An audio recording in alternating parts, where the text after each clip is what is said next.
Greenland જંગલના એક ક્ષેત્રમાં ઘણા બધા પક્ષીઓ રહેતા હતા. અહીંયાનો રાજા એક સારસ હતો.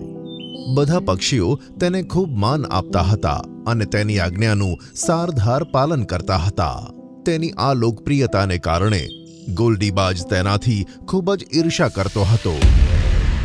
હા, આ જંગલના બધા પક્ષીઓ એક નંબરના મૂર્ખ છે. આ તું શું કહે છે ગોલ્ડી? તો બીજું શું બોલું?